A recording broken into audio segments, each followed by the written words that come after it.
faithfully delivering value by interpreting the world's best books. Hello, this is Sally's Book Talk. Today, I'm going to interpret a book for you called The Most Important Thing About Investing. The author is Howard Marks, founder of Oak Tree Capital Management in the U.S. Howard Marks, born in 1946 into a poor Jewish family, he started from scratch and founded Oak Tree Capital, specializing in high-yield bond investments. After the 2008 financial crisis, thanks to his policy decisions, Oak Tree Capital rose to become the world's largest high-yield bond investment firm, managing over $100 billion in assets. His personal wealth reached $2.02, making him one of the 500 wealthiest people in the U.S. Howard has always been passionate about sharing his investment philosophy.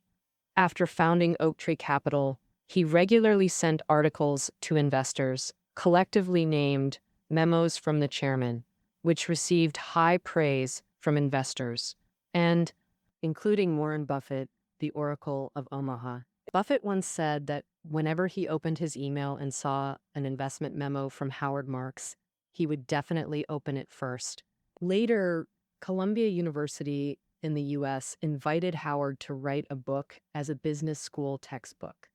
He synthesized his investment memos from over 20 years and wrote The Most Important Thing. The reason for the book's title is that when Howard reviewed his past investment memos, he found that the phrase, the most important thing, repeatedly appeared, and there were 18 things he had considered most important. Now, I'll summarize these 18 things into 3 questions to interpret for you. First question, what 3 essential qualities should an outstanding investor possess? Second question, how to understand risk and cycles in investing. Third question, what good habits should be cultivated in daily investing? First, let's discuss the first question. What 3 essential qualities should an outstanding investor possess? The first essential quality is called second-level thinking.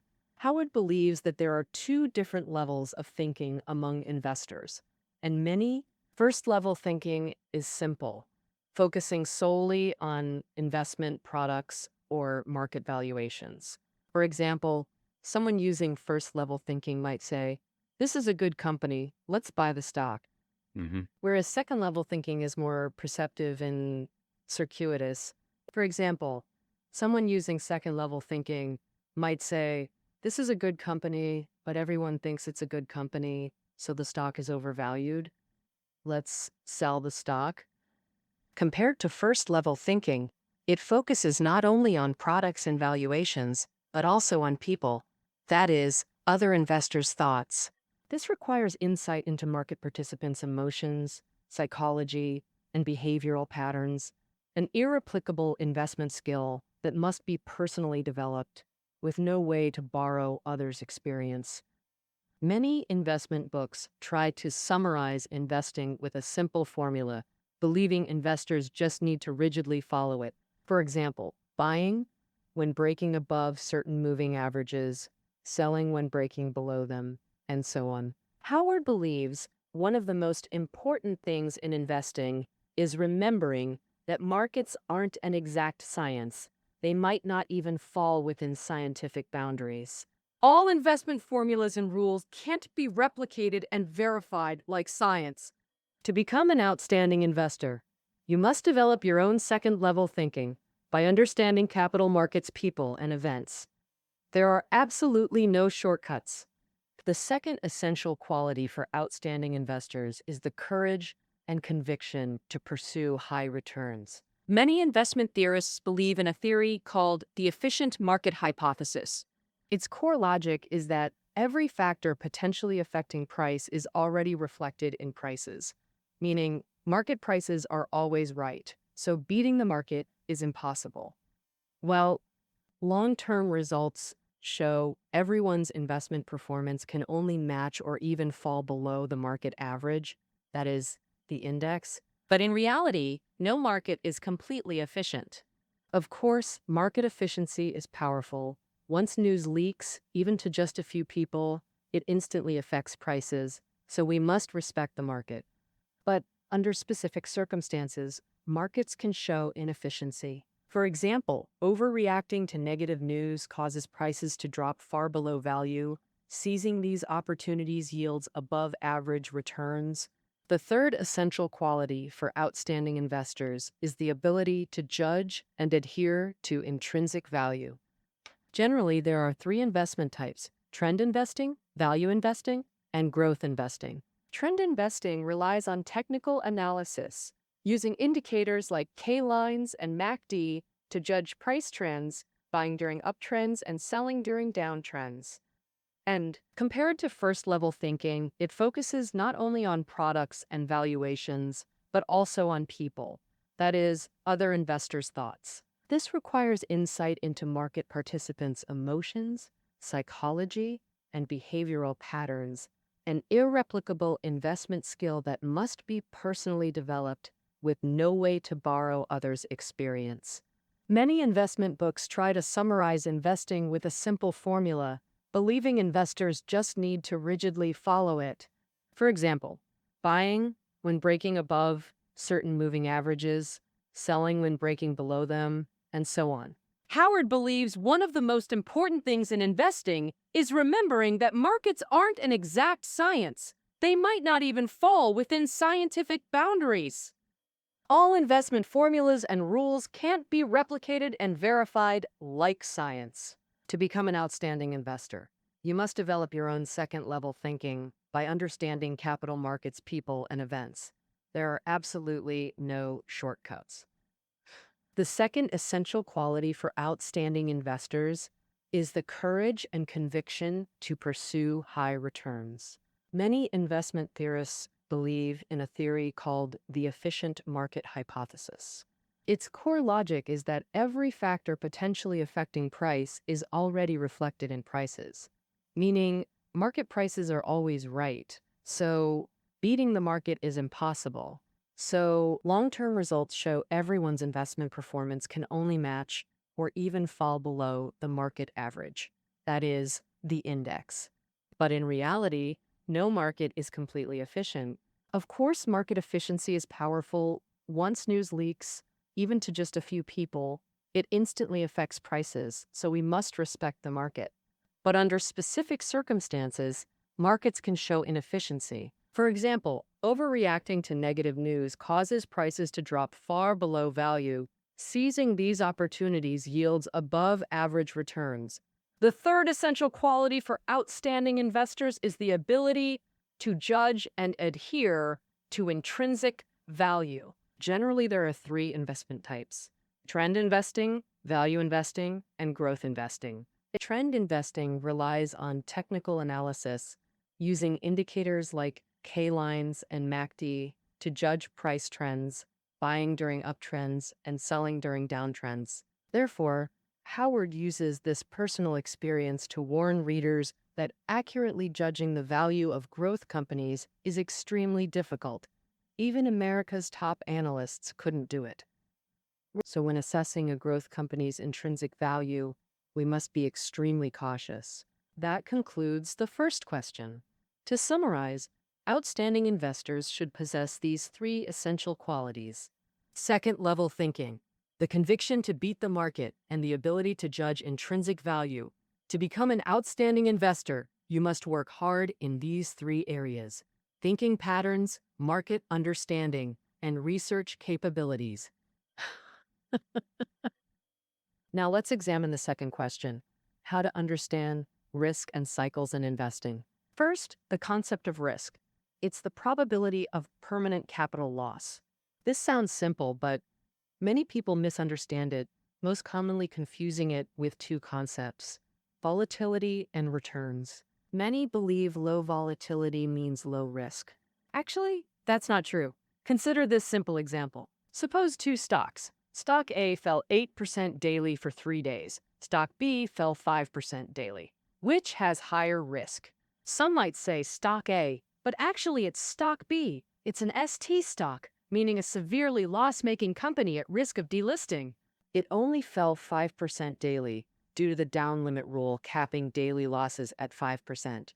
This shows high volatility or large drops don't necessarily mean high risk. Another risk misconception is equating low returns with low risk. In China's recent peer-to-peer platform collapses, some failed platforms offered modest returns of just 4 to 6%. Similar cases occurred in America's subprime crisis. Why? Howard believes investors mistakenly thought low returns meant low risk. But in these investments, risk wasn't about returns. It was about default rates. In the subprime crisis, loans went to low-income borrowers who couldn't afford homes, making default risk extremely high. But after multiple repackagings, these subprime products became highly rated bonds sold to investors who thought they were safe, accepting low returns while the underlying high risk remained unchanged. And, even professional institutions have flaws in risk assessment. The most serious problem is believing risk can be pre-calculated and mathematically diversified to near zero levels. Never assume risk can be calculated in advance. Howard proves this with a childhood experience. His father was a compulsive gambler. Once hearing only one horse remained in a race, he bet most of his fortune on it. But the horse suddenly jumped the fence mid-race, didn't finish, and his father lost everything. In a long investment career, you'll inevitably encounter random events. You must accept and understand risk's unpredictability. Now let's discuss cycles in investing. Cycles and trends are related concepts. Cycles refer to low to low patterns, while trends indicate direction. Now, Howard believes people commonly misunderstand by using trends to deny cycles, thinking tech or economic progress has conquered cycles, that the upward trend is permanent, so cyclical fluctuations don't matter. but actually the opposite is true. Trends are temporary, cycles are eternal. For investing, the most crucial cycle is the credit cycle, related to economic cycles but not fully synchronized.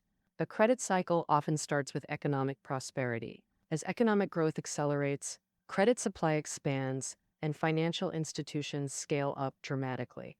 They lend to companies or individuals who can't repay, defaults emerge, investors suffer losses and withdraw funds, turning the credit cycle from expansion to contraction. But at this point, the economic cycle may still be rising. Most companies remain profitable, but pure financial bubbles trigger credit crunches.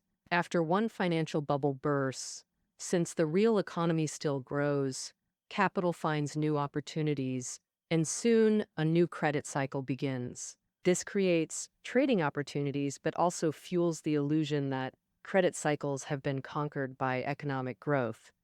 Now, according to Howard's observations, roughly every decade, the belief that cycles are conquered becomes mainstream. This thinking is extremely dangerous because cycles always win in the end. If an investor develops a belief in trends, thinking trends are more important than cycles, they'll inevitably suffer devastating failure sooner or later. At the psychological level of investors, cycles also exist. Howard vividly compares the cycle to a pendulum, with investor emotions constantly swinging between fear and greed. It has 4 characteristics. First, it spends a long time at the extremes and a short time in the middle. Second, it swings slowly toward the extremes. People's craziness is very persistent and swings back to the center very quickly. People's rationality is fleeting. Third, it's impossible to swing in one direction forever. Fourth, the greater the amplitude in one direction, the stronger the momentum, swinging back in the opposite direction. Overall, market sentiment is either overly optimistic or overly pessimistic. Truly rational phases are very short, giving excellent investors ample time to act at prices far from value. Buy low, sell high. That is contrarian investing. But most people sell when others buy and buy when others sell. However, Howard also points out that you shouldn't attempt to predict the timing of cycle reversals. For those who want to predict reversal timing, Howard reminds them to first ask themselves 3 questions. First, is prediction useful? Many predictions, even if correct, are meaningless. For example, predicting the sun will rise in the east tomorrow is certainly correct, but useless. Predicting that the Fed will raise rates at least once in the next decade is probably correct, but of little use for investing. By analyzing historical data from the Wall Street Journal, this book found that the Fed's policies truly had a decisive impact on the stock market. The Fed, For example, the sudden rate hikes in 1994 and 1996 were barely predicted by any analysts. analysts predicted that any predictable Fed actions had little significant impact on the market because expectations were already priced in. Second, do master level profits exist? In terms of trends, in an upward or downward trend, there are always some people who predict very accurately. But in terms of cycles, people who predict correctly at every stage almost don't exist. This is because being bullish or bearish is related to a person's personality. For example, accurate predictions. Those who accurately predicted the 2007 subprime crisis generally had a pessimistic and negative tendency. Few of them predicted the strong recovery of the U.S. economy in 2009. Third, even if some predictions are accurate, can we rely on them for investing? The answer is no, because once you start investing based on predictions and succeed, you inevitably develop dependence on them. And predictions, even if correct 100 times, just one mistake can cause devastating damage. There's a psychological principle here called not crossing boundaries. Not predicting markets is crucial for protecting investment safety. Since we can't predict, what's the purpose of studying cycles? It's to understand what stage of the cycle we're currently in. Howard has a famous saying, "We may never know where we're going, but we better know where we are."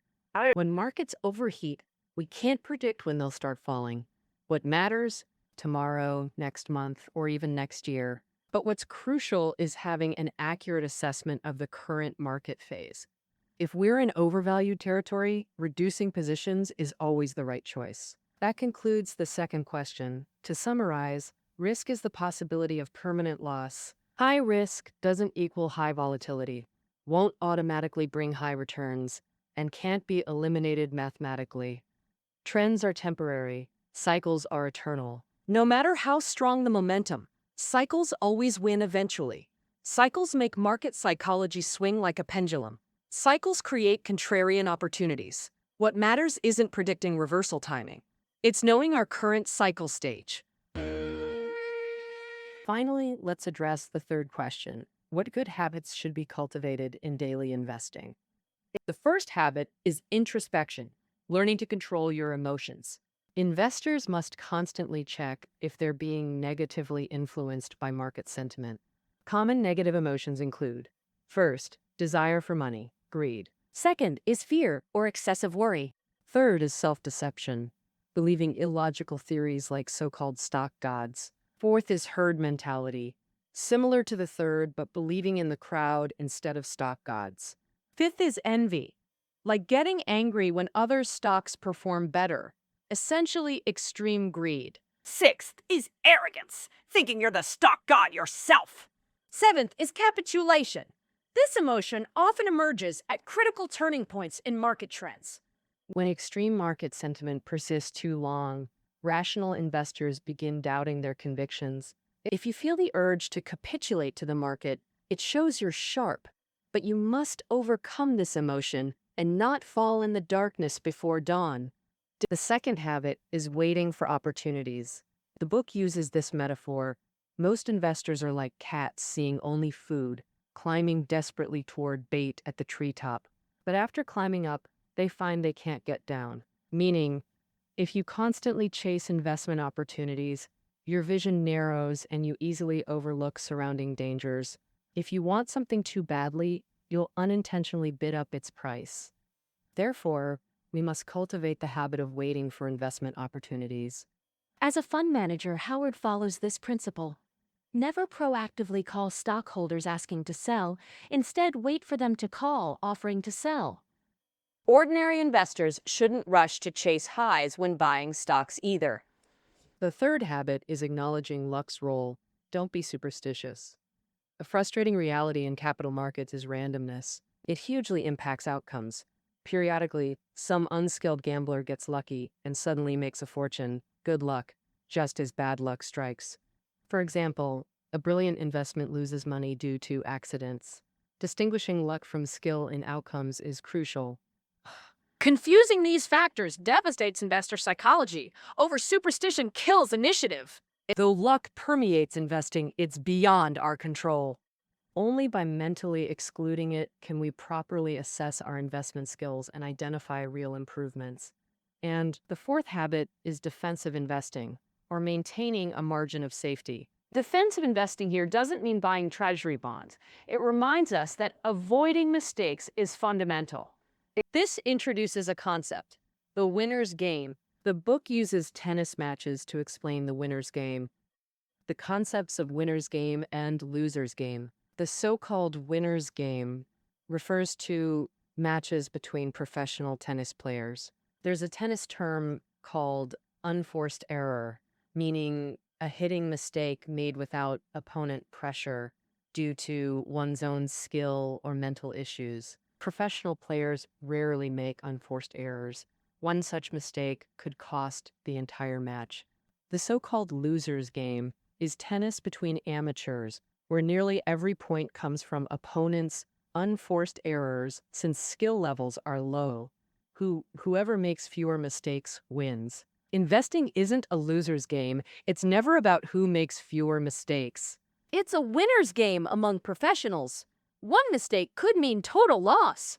Defensive investing means investing where you're confident you won't err, while avoiding leverage and diversifying your portfolio structure.